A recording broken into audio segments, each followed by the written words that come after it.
Thank you, and I want to thank Chris for suggesting the title for this presentation. So, in 2016, Joan McLean was in line at the grocery store in her hometown of Chattanooga, Tennessee, chatting with a woman behind her. When McLean mentioned that she was a journalist, the other woman went on alert. She said, "I hope you're not one of those journalists." McLean told her that she had just been a co-author of this piece, series actually, called In the Chattanooga Times Free Press, about the utter absence of economic mobility among the city's poor. And the woman hugged her. Why? Well, because this 7-part series, written by McLean and Joy Lukaczyk-Smith, was different. The series, first of all, was a finalist for the Pulitzer Prize. It was a deep dive into why poverty persists, but that's not why the hug occurred. The hug occurred because it also showed Chattanoogans are trying to change this, telling complex, nuanced stories about the struggles of people born into poverty and those in schools, churches, and community organizations trying to make a difference, what worked and what didn't. So the publisher of the paper got a high five from the whole city. This is just on my... So the acclaim that the publisher received when he went on to different events in the city actually prevented him from making planned cuts in the newsroom.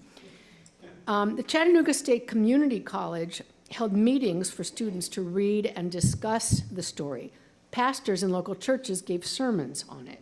The United Way started working with churches, the most powerful institutions in Chattanooga.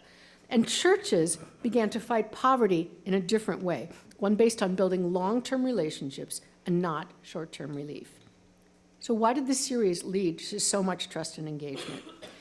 My organization, the Solutions Journalism Network, had helped with this series, and boy, did we learn from this.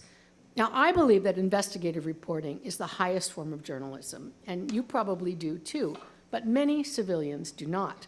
They think investigative reporters are like snipers, shooting from afar at people who are often doing their best. And that makes the community defensive.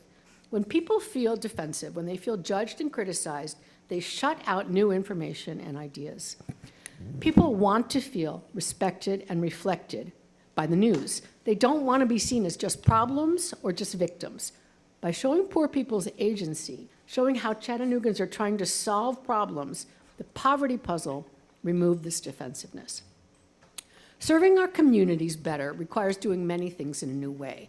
These steps are necessary, but some of them are difficult and time-consuming and expensive. But one step is simple, and that is shifting our definition of news to one that treats all of our neighbors with respect. Step one, step away from the tidy narrative. We like simple narratives, two discrete sides, as equivalent as possible, please, especially with marginalized communities. We fixate on their worst stereotype and look for details that support it. Scripted TV is fake, right? But it's often truer than our journalism, truer to life. The flat characters of the past, the Beavers, the Marcus Welbys, the Joe Fridays, they don't work anymore. We not only can handle complexity, we demand it. Journalism should think the same. Second, look for agency.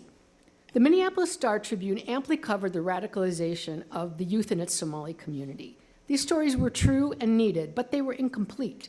They dealt with the worst stereotype and treated Somalis purely as a problem. And the community, not surprisingly, shut out the Star-Trib.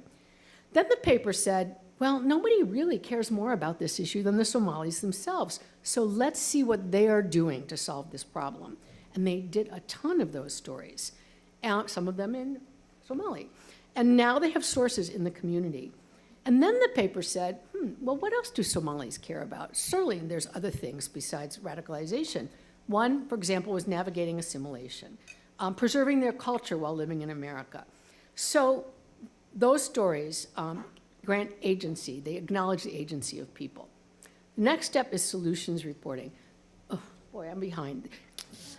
This extraordinary series that you just saw about gun violence in Wisconsin, it was about suicide, which makes up 71% of gun deaths. And John Diedrich, the reporter at the Milwaukee Journal-Sentinel, did stories about, for example, a vet who talks to other vets who are contemplating suicide, a gun shop owner who stores guns for people. The coverage of gun owners' concerns about suicide and their agency built trust. This was what you saw before, a big Second Amendment blog. Hard to think of a more polarizing issue, and yet they said, this is the best thing we've seen in mainstream media. So you can cover almost any problem by following someone who's trying to solve it. These efforts do not have to be successful to be newsworthy. A solutions approach gives you a reason for why you're doing this story now, and it will be fresher, and it will build trust between communities and increase community trust in your own newsroom. So let's reflect and respect the people we cover. Thank you.